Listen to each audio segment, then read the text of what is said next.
Well, good morning. I'm Jeff Coleman. And I'm Deborah Pinkerton. Welcome to Morning Light. So in just a minute, our Morning Light panel will tackle a challenging topic in our headlines, the weather. We're going to talk about the weather. That is a hot topic.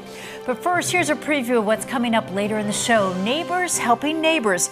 Community Aid is a Christian nonprofit that partners with hundreds of nonprofits to address the needs of communities. The CEO is here to share their mission. Plus, we will share details on the Community Aid Foundation.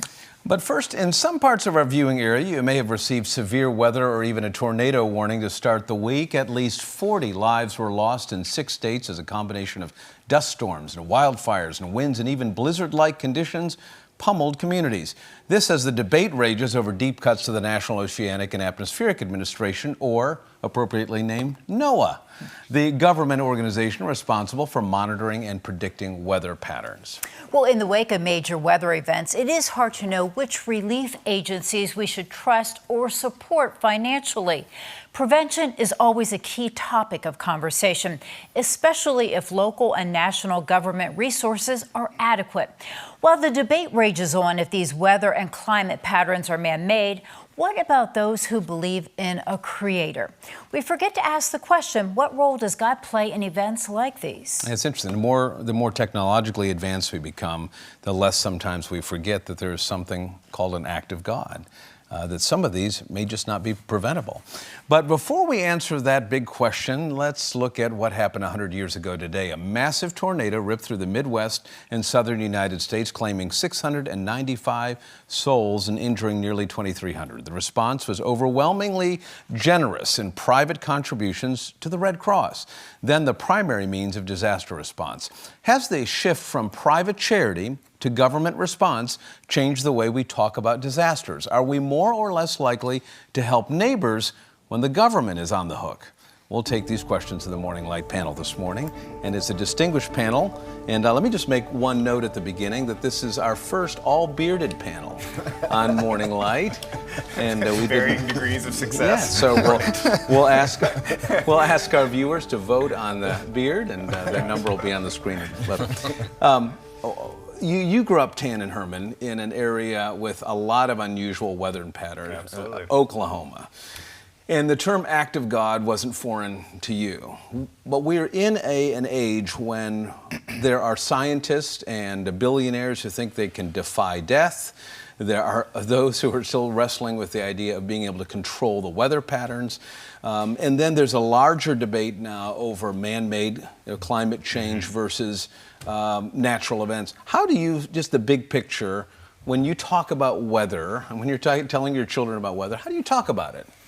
Well, it's just to point out again, so growing up in Oklahoma, in fact, when my family moved there, was one of the biggest days in Oklahoma weather history, the May 3rd tornado. If you say May 3rd in Oklahoma, everyone knows exactly what you're talking about. We're talking about twisters that are 2.5-mile wide systems, just ripping through the state. So in the wake of all the disaster, the other thing that Oklahomans bring along with it is they know that for every natural disaster that happens, you're about to see an incredible manifestation of true community, benevolence, generosity following immediately afterwards. So there's a measure of resilience that comes alongside all those. But I would say that it is an interesting thing talking about weather. Even on Friday, my phone was getting blown up because my own parents and brothers live in the areas where the wildfires were hitting and the gusts of wind were making things worse, and just wondering how's everybody doing? Are we going to be okay?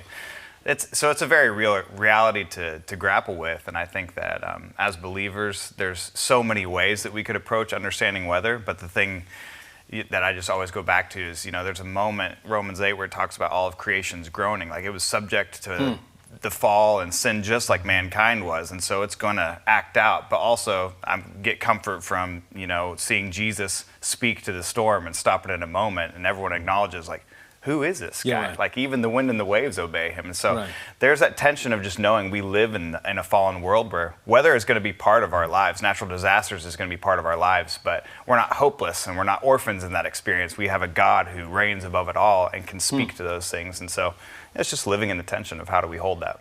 We're very fortunate this morning to have somebody from the government here. And don't blame me. Don't. Representative Barger, today we think, when there's a natural disaster, we almost immediately think, where's the government? And then within 12 or 14 or 24 hours, if the government response wasn't precisely what we thought it should be, we take to social media and blame, no matter who is in power. How do you, as a Christian, then balance what the responsibility of communities and churches and faith-based and volunteer organizations are, and what government collectively through taxes should be taken care of? That's a tough one, because the government is really good at some things and really bad at a lot of others, and sometimes being efficient and quick and responsive to specific issues or disasters is one of those things that we just don't get right. And I don't know how we can improve that when the very nature of that organization is the bigger it gets, the more cumbersome it is, and the slower it responds, and the more expensive it is, and all of these problems. On the other side, there is a very real cost to outsourcing this kind of work to a government agency, and that is that What do you mean? What I mean is, instead of us doing it as an act of worship, as like Jesus teaches, you go out and you feed the person who's hungry, and you clothe the one who doesn't have clothes, because that is an act of worship to your God. If we outsource that to the government, we've just jettisoned that act of worship from our lives. So there's a personal spiritual cost to just saying, well, the government will take care of it, even if they're slow and expensive. Ultimately, they'll take care of it. To me, the solution to that is to remind people, if you do it in your community, not only are you faster, more efficient, more nimble, more responsive, but it's better for you spiritually. Three white guys with beards talking about not being compassionate. I mean, you could be tuning in right now and getting very angry and screaming at the TV and saying, what is wrong with you guys? That's what the government is for. They're there to handle things that we can't take care of ourselves. That's why we pay all of this money in taxes for you to take care of it. Is he right in the terms of disconnecting compassion from the act of delivery? And why do you think Jesus wanted to tie those two things together, the act of helping and the person who was delivering the compassion? Well, I think it's critical in how we look at these things, because it's really easy to outsource it. Like you said, it's really easy to look at that and say it's not my problem anymore, or I pay taxes, or I don't have to do that. But it's the same in our churches. There's sometimes where we think, okay, well, I pay my tithes. That means I don't need to volunteer and serve. And I think it's the same thing. Jesus calls us to do what we can with what we have, so I think we are to serve our communities.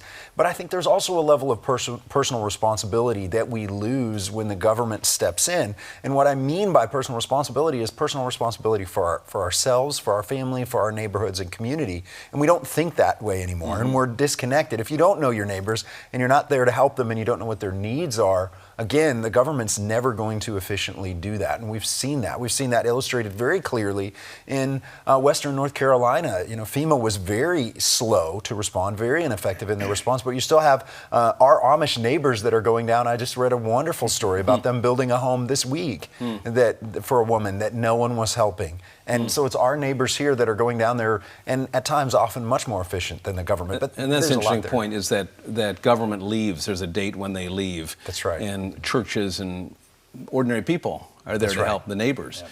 In Pennsylvania, we come back. Our great disaster that we remembered is obviously the Johnstown flood. And it was there really where Clara Barton and the Red Cross moved in and became the army of compassion and set for a generation at least the standard for how we should care for our neighbors, right? No, absolutely. I things like this are very personal to me, because this is the work that I do every day. If you don't know, many people are tuning in.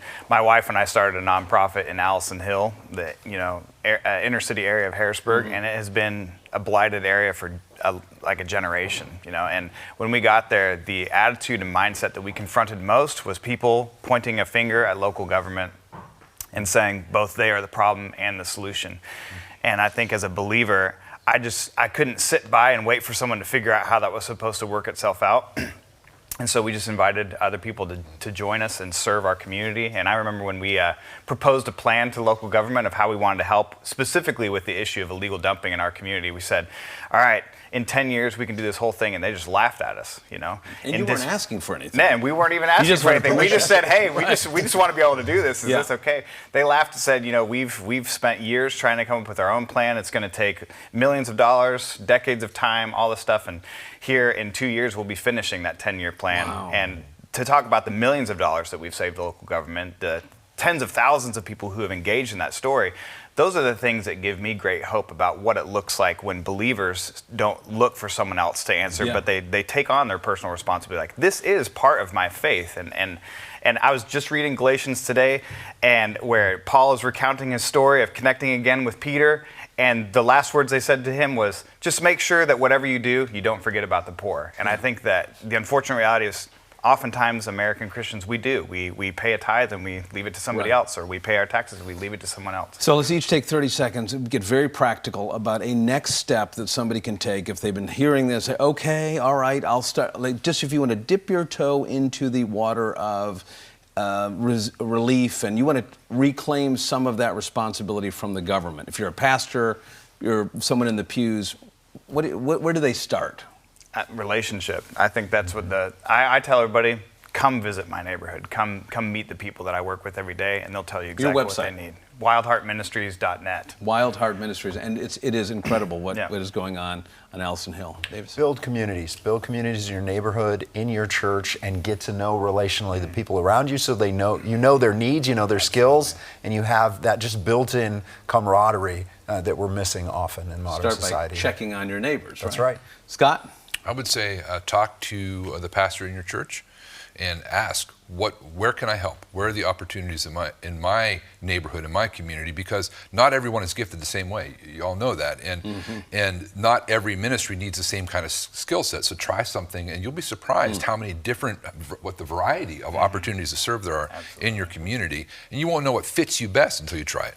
Talents, like beards, are not equal, right? This is true. Thank you, gentlemen. Well, Community Aid shares the love of Christ with neighbors by providing quality jobs and supporting nonprofits. The CEO is here to tell us about their God-given mission. You're watching Morning Light on Lighthouse TV.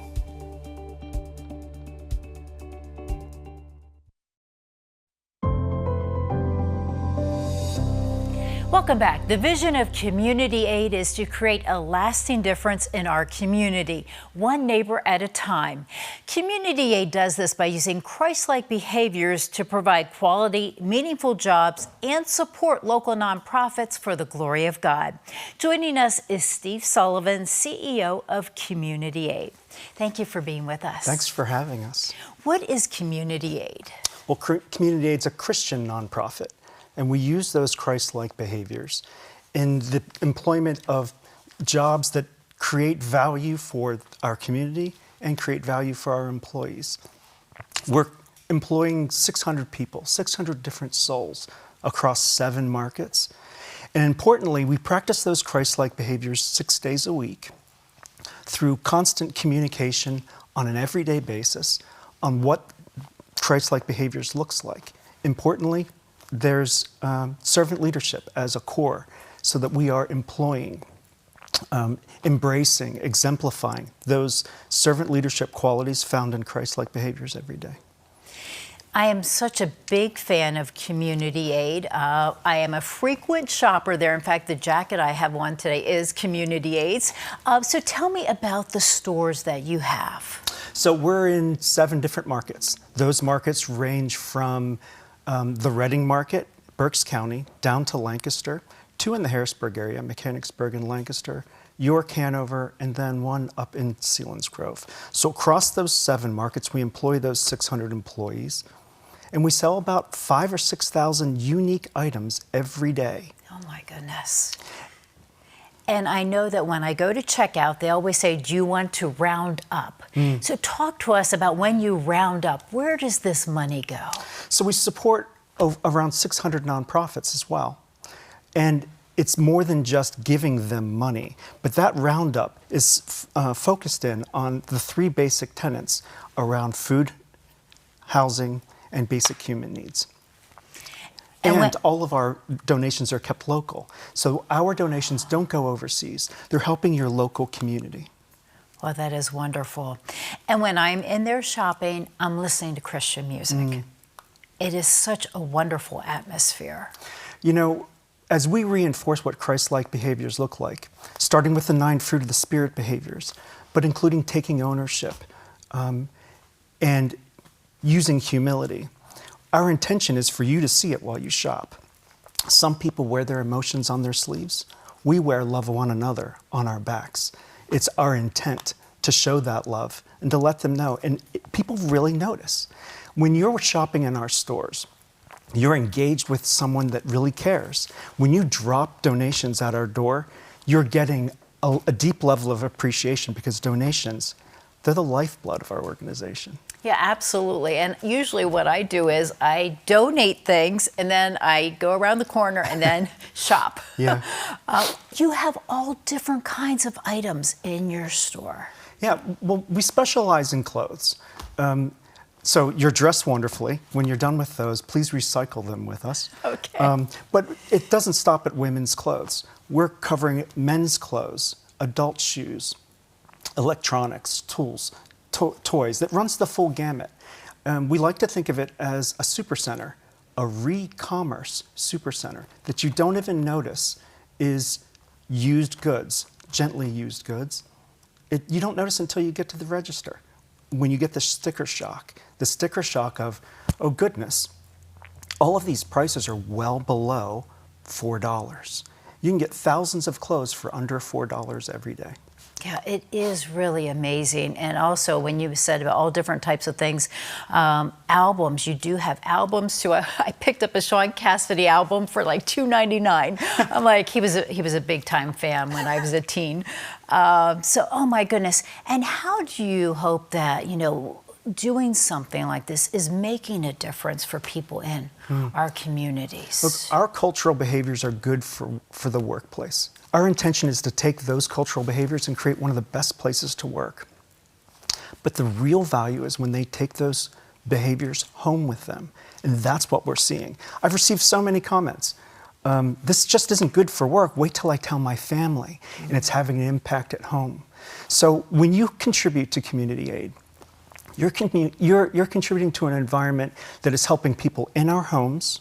It's at work, those 600 souls, and multiple nonprofits, hundreds of nonprofits, all local, all focused on Christ-like behaviors and doing good. Being the hands and feet of Christ. Thank you so much. I want you to stick with us because you're going to join us in our next segment. Awesome, thanks. And coming up next on Morning Light, as you just heard, community aid helps more than 500 nonprofits. We will talk with one of them when we come back. We're back in just a minute.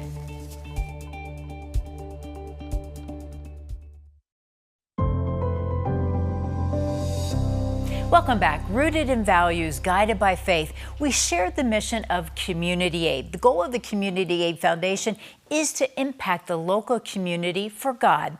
Joining me is Bob Weed, Community Aid Board member and the former CEO of Project Share. And back with us is CEO Steve Sullivan. So Steve, why don't you first talk to us about the Community Aid Foundation? What is that? The foundation is, at its core, an organization that's funding other nonprofits. We're cultivating generosity and getting communities to help us cultivate that generosity, to try to support those nonprofits that are in the spaces of food insecurity, the unhoused, and basic human needs. And we do that in 3 ways. We provide them philanthropy to increase their capacity. We give them leadership development. So, because the cost of leadership development for nonprofits oftentimes is untenable. So we give them free leadership development from experts in the community, and we give them shared services, all targeting lifting up their capacity so that they can do more with their money and add good. So Bob, talk to us about Project Share, since you are linked with community aid. Absolutely. Project Share is a faith-based food pantry serving the greater Carlisle area. Our goal at Project Share is to make sure that all of our neighbors have access to healthy, nutritious food so their families can not only survive, but thrive. We do that through a number of different distribution models spread throughout the month. We hold educational workshops focused on nutrition and cooking, and through partnerships with churches and businesses and other organizations in the community. So how does community aid help Project Share? Community Aid's been a great partner, a great friend of Project Share's for a long time. Initially, it started out as simply financial contributions, financial support throughout the year. As the partnership has grown, Project Share has been able to take care of some of those other services that Community Aid and the Foundation provide. Certainly, there's still financial support, but for example, recently, 2 weeks ago, was a lifts workshop, and one of the leadership team from Project Share was able to go to that, where they have an opportunity to engage in leadership development so they're more efficient and effective at running the organization. Most recently, Project Share needed to revamp their website. Went out to the marketplace, but also reached out to our partners at Community Aid, and were able to rely on some of those shared services to get the website totally rebooted at a significantly reduced market rate. Oh my goodness, so certainly helping. What type of difference are you seeing being made through this help? Well, the additional resources or the lift that Project Share gets from Community Aid allows Project Share to really focus in on its primary mission and serve more families in the community than it would be able to otherwise. It's really that simple. And how are you spreading the gospel? Well, again, almost mirroring what Community Aid does in its stores, Project Share looks for opportunities to share the gospel, share faith. Part of Project Share's vision is nourishing our community and awakening hope. And that's how we help spread the gospel. And what type of difference do you see that you're making? Significant. So, for example, and through support from Community Aid, Project Share runs a summer feeding program that historically had been serving 75 to 100 kids per week. With Community Aid's support, we've been able to break away from the old model of doing that, and this past summer served 550 children per week. Oh my goodness. Through that That's program. A lot. Oh my goodness. And when you hear this, Steve, how does this make you feel that you are being the hands and feet of Christ? As we focus on spreading the gospel, we think about it using breadcrumbs, right? Sometimes we intend to spread the gospel at all times, and sometimes we're going to use words. But let me frame it up in a different way on how I'd love for viewers to think about Community Aid. Each one of these markets, we do about $5 million in revenue, and our intention is to tithe ourselves 10% or give away $500,000 every year into each one of those markets, and give leadership development, and provide shared services, and spread Christ-like behaviors. So at the end of the day, if someone wanted to help us, if someone wanted to help Community Aid, help communities, they could look at that $500,000 as a dividend. Rather than investing it in the market, you could invest it in your local communities and help us spread our gospel, our Christ-like behaviors through demonstration, and expand into new markets and impact more communities. Thank you both for being here and what you are doing. Once again, I'm a big fan of Community Aid. Thank you. And for more information about Community Aid, or if you would like to make a donation, visit communityaid.org. Stay with us. We're back right after the break.